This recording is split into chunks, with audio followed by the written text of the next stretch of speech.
Hi guys! Hey! Welcome to another episode of Das Devil's Poland, and again we'll talk about Babylon tonight. After having a few games with the Babylon units, we will be proposing strategies and pointing out weaknesses and strengths of each of the units from army boxes for the allies And for the Axis. Some of the units are in painting, so they will be covered in some random paint elements, so don't mind that. And some of them are already painted, so they look good, and some of them just based from Dust Factory. So we hope you recognize each of them and that you will like their painting style. So let's see the advantages or disadvantages in the Babylon units from the Axis and Ally units. So we'll start with the Allied heavy armor, and about this model itself, some things that we noticed just after our first Kickstarter video. Of course you can open both of the turrets in the big walker and put some infantry inside, all the light walkers crew. Oh, come on, open. Now it's stuck, okay.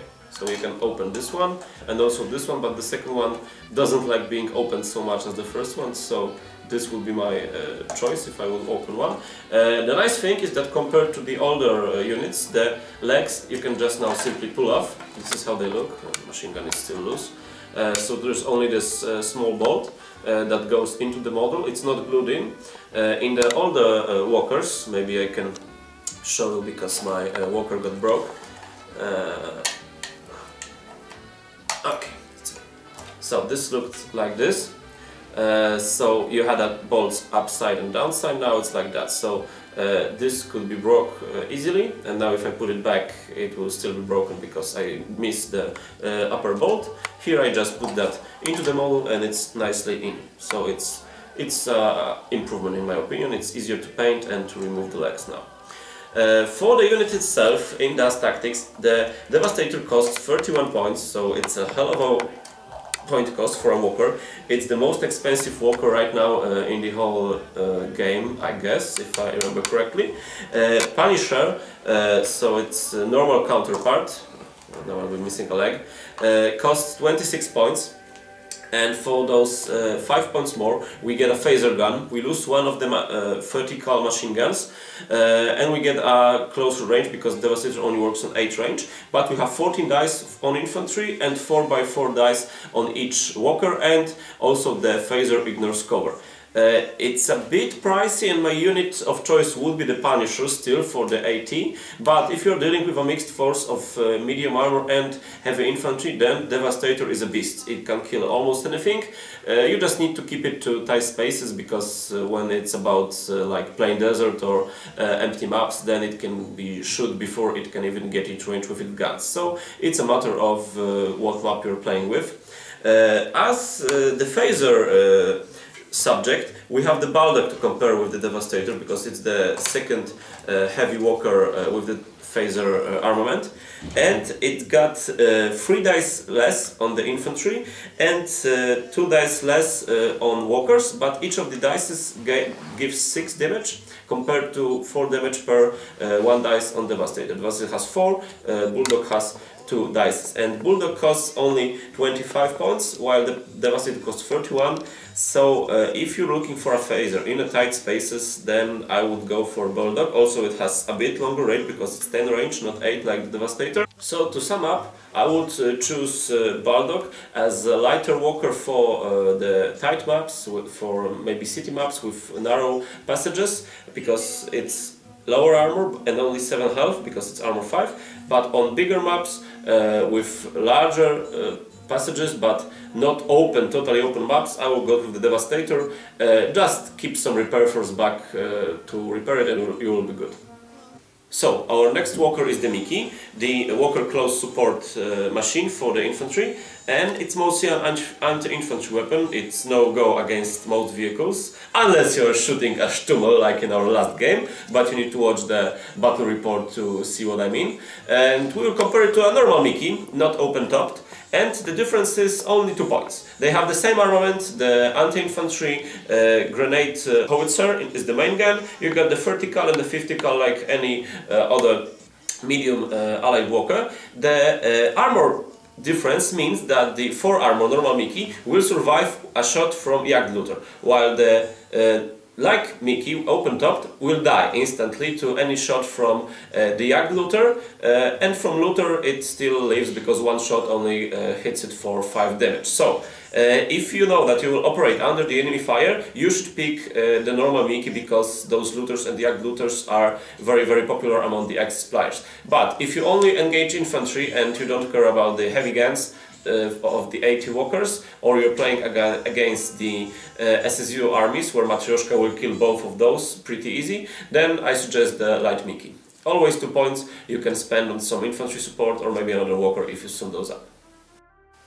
So, our basic AT weapon for the allied Babylon army box is the Barking Dog. In the light version, so it got the same armament that the normal Barking Dog with armor 4, but for unknown reasons there is a 4-point difference in cost for those 2 units. So normal Barking Dog costs 18 points and the Barking Dog Light costs 14 points. So comparing those two, it's pretty logical that you always want the light Barking Dog on your side. Especially that in most cases it will die after the first shot because it's only armor free and you need to reload it after shooting. So my advice, jump out of cover, have a shot, and pray for the gods that you hit and kill this AT walker, because otherwise you can die pretty easily. On the plus side, this walker also engages infantry on big distances with pretty good effect, because on range 12 you have got 2 explosions against each infantry armor, so you will be very good against SSU massed infantry units or some Axis units with heroes. But you need to reload, that's the drawback. But if I was to choose between normal Barking Dog and the light Barking Dog for 4-point difference, you can always vote for the light version. Now, the other recoilless gun walker, the 6-shooter, can be a tempting alternative for this one, because for only 5 points more, so maybe not only, but for 5 points more you gain one more vertical, a bit better recoilless guns, because you don't have to reload them each time, but they only deal half of the dices of the lighter version. Don't ask me why it's so, but this is how it works. And you get 5 armor and 7 health. So, if you want to engage some more stuff, if you are looking for a fight that you know you need to have some shots on your armor, then you go with the heavier version, the 6-shooter. If you're only against a quick draw and shoot and then die, then I guess the Barking Dog will be your choice. For me, in most cases, it got 1, maximum 2 shots and then died pretty quickly. So you can think about some other AT weapons for the allies that can do the job, but for some for fighting light walkers and other stuff that's not more than armor 5, it's pretty good because it has a lot of dices that hit pretty hard, and for a light AT weapon, if you like to brisk a bit, it's a good choice. So the rifle squad for the allied army box is the Mavericks, and they are a very good infantry armor 1 unit with 5 BARs that have formidable range and very good firepower. Only unit that we can compare them with, I guess, is the Devil Dogs, that cost the same 6 points, but lose one of the BARs, or 2 BARs, sorry, for one vertical MG that will have 2 more, that has the same range but more dice, and one 45 submachine gun that will have lower range. Also, the Mavericks have the advantage of move and fire ability. So for those 6 points, the Mavericks are one of the best and most point cost-wise effective unit in the whole allied army. You get 5 BARs, you get a great ability, so you can make a sustained fire and then escape by range 2 from any threat that can wait for you. And with added hero of Machet Mac or any other armor 1 heroes that are coming with wave 2, it's a very good, very versatile and basically cheap infantry unit. So, the Demolition Squad for the Allies is the Saints, a very good close combat unit with demo charges and 5 costs. So it's one of the lowest cost of 5-man squad in the game at the moment. And in my opinion, they are pretty good for the job. They have a range of move 3, so they are fast basically. And on the march move they have the basic 5, like all other Armor 1 infantry. We can compare them to the other subtle charge squads and the barbecue squad. I think it will be a fair comparison, because for 9 points you get one more shotgun instead of a 45 and a flamethrower, and also the armor 2 for 4 points more. So based on this comparison, I say that 5 points for the Saints is a pretty good deal.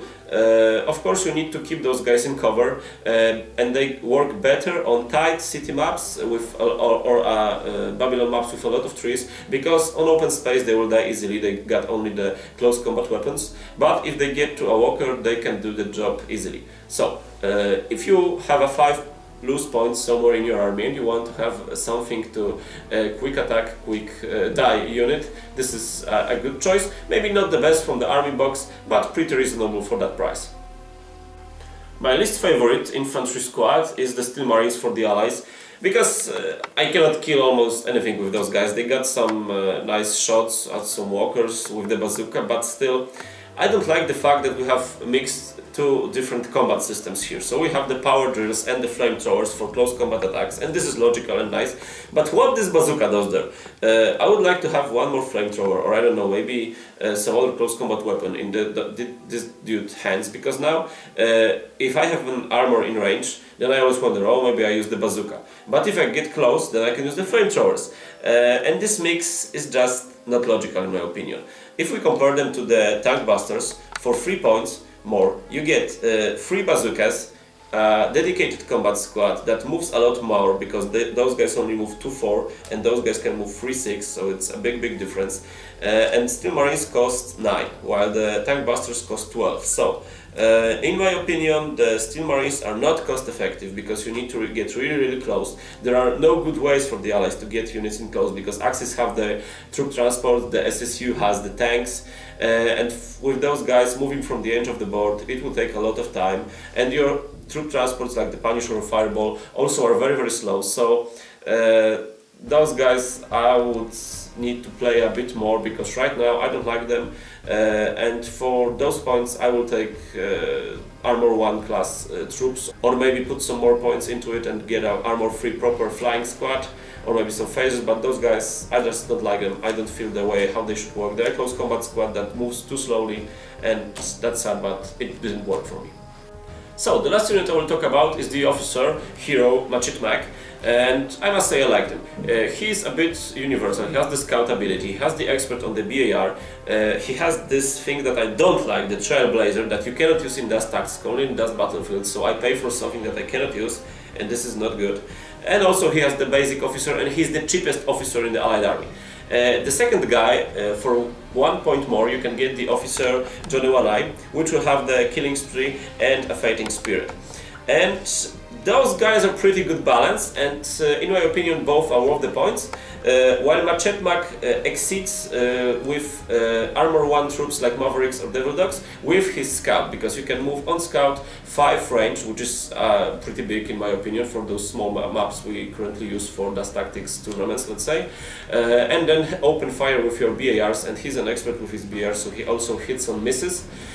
So he is very good hero compared to the second cheapest hero with the officer Johnny One Eye. They are both worth the points, and if you're looking for a guy to add to your Armor 1 troops, Machete Mac from any hero in my opinion that is even coming our way in the wave 2, he's the best point wise for his abilities, and I would stick to him if I'm using any Armor 1 troops. All of the images of Babylon are taken from Dust Studios' Facebook page, for which a link is provided in the description of this video. Also, if you're already on Facebook, you can like our Dust Devils International Poland Facebook site, in which we'll provide you some nice army ideas and bonus content in the future. Now some Axis units. The first unit will be Sand Vipers, equipped with a 3 STG and 2 MG48, a typical anti-infantry squad to shred enemy infantry Marines or any SSU mobs. They're what's said about it? They're class 1, so a lot of just simply weapons, not only STG but machine guns, got a lot of dices. So if guys are not in cover or on the tree, I don't know, in the building, they're just dead. In the open field they're dead already. Anything that look at them, just kill them. But they got a lot of firepower. The 8 dices for the second class from the MG, or even 9 for the first class, double because it got 2 MGs. Can really shred enemy units without problems. But to be honest, I really don't like these guys, because to compare them to Recon Grenadiers, Sturm Pioneers or other second class, they are only anti-infantry. They don't have any anti-tank weapons, only just the standardized weapon. So in my opinion, well, it's only 6 points. For 6 points, if you don't really have anything and don't like zombies, to put a lot of, and to put for 4 points and have spare 2 points, just put Sand Vipers. Just put them in the battlefield. Maybe they will kill somebody, maybe not, they die, nothing happens. The next unit, African Lions, are the typical anti-tank squad, which is the first very specialized unit, because they got 5 Panzerfaust and 5 just small MP46. And for the 5 cause, they like, for example, Saints. They are cheap, they have to go and die quickly. But with the 5 Panzerfaust, they are very good against the Devastator and other Punisher or Fireball and the Russian tanks, because for the 7th class they got 1 per 3 damage, so multiple that for 5, and we got quite nice firepower against them. They're absolutely not against infantry, because only range 3, so a lot of units with bars or .30 cal will shred them before they get into range. So, go, try to kill any tanks or walkers and just die, because they don't have any chance to survive. The Axis hero, Tina Enhet Pentian, the mighty hyena. It's a... I don't know, I got mixed feelings, because she's the cheapest hero with the officer, only 8 points. She's got execution, first strike, interrogate, grapple, savage animal, everything to the close combat. But in the wave 1 we don't have strictly close combat unit that we can put together. Maybe in the second wave there's a unit called Tomb Cleaners. They got flamethrowers, submachine guns. They're quite close combat unit, so we can use her abilities, very nice. But now it's only using officers in the command vehicle. We can just for the 8 points we can use her properly, because now fielding her to join any units, maybe because she's got 6 points, so as a human shield, nothing more. Maybe in the second wave, I hope so, she will be more reliable. The first tropical Axis walker is the Leopold, tropical version, as said. It's a... I don't know, really. I got also mixed feelings, because it's a very powerful walker with a quad 3.7 cm flat guns, which got about 9 dices against the infantry and 8 against 4 class, and he can hurt the 3rd class and the 4th class quite nice, because 5 class 1 per 1, it's nothing amazing. It's very nice walker that don't have a chance to survive, because it's only class 2. We have 5 life, okay, but it's class 2. Comparing him to the old Heinrich, which got very similar quad 2 cm guns. They got similar statistic against infantry, but much weaker against the walkers, the 2nd and the 3rd class. But he's got 3rd class 5 points of life, so he can even survive bazookas. or the grenade launchers, something like that. This walker can survive, I don't know, anything. Okay, he's got 10 range, so he can shoot before any infantry can reach him. And it's only against the infantry. Okay, also against the aircraft, but the aircraft in our games are not very popular because they fall before they do anything. It's got 3/3 to the second class, so it's very deadly. But what can save the life is the 2 MGs. The one, Marek didn't mount it, and the second one here, which can, well, a standard MG44, good against infantry and nothing more. And I got very, as I said, very mixed feelings. Maybe his version with the 5 class, the Sturm Leopold, will be much better. And now Desert Suns, the unit that I was waiting very much, the 9-point cost, 3rd class, and they got the 3 flamethrowers. Marek said it's almost useless as the Steel Marines, but I think it's not. It's a very nice defense unit, and only defense, because their movement is too slow, 2 for move and 3 for march move, and the range 1 for the flamethrower, which is obvious. I think even with a transport, or maybe with the parrot drop imaginable, they would be an assault team. They're a defense team and only defense. They are sitting somewhere in the back near the objective and waiting that someone will come and will die burning. That's why they got the 3 flamethrowers. I think the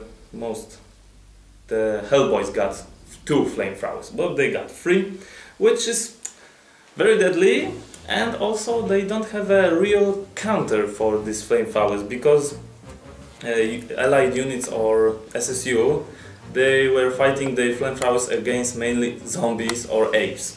Yeah, they were very deadly, hard to kill because or damage resilient or zombies, and the flamethrower was the best solution. These guys have to kill just the, for example, casual infantry, but they're, I think, very nice, as I said, defense unit, sitting tight in the back and waiting for the day. For the 9 points, I think 9 points is a standard cost for the 2nd class units, as we know, like the Storm Pioneers or Recon Grenadiers. I think nice add-on. And my favorite medium walker, the Jagdluther. The easy way to say about him is to compare him with the old, very well known Ludwig. It's like Ludwig is like historical Panzer IV, and the Jagdluther is like Panther.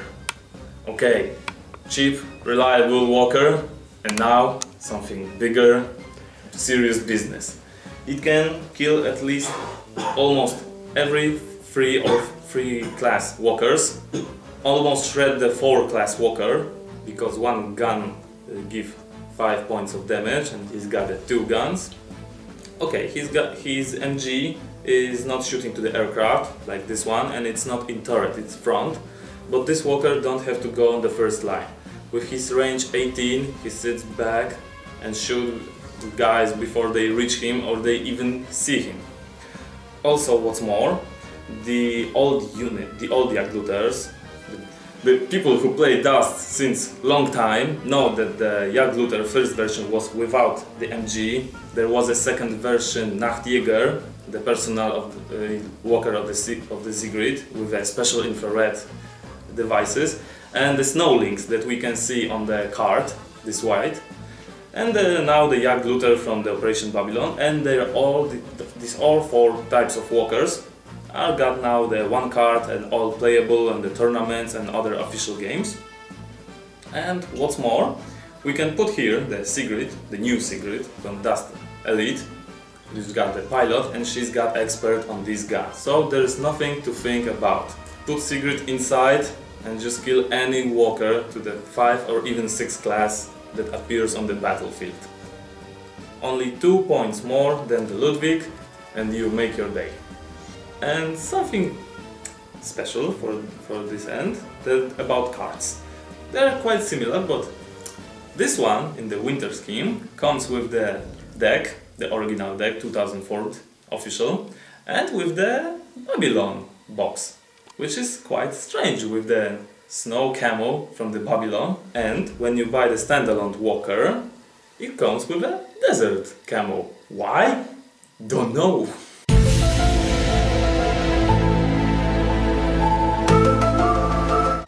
And my second favorite walker from this box is the Stummel.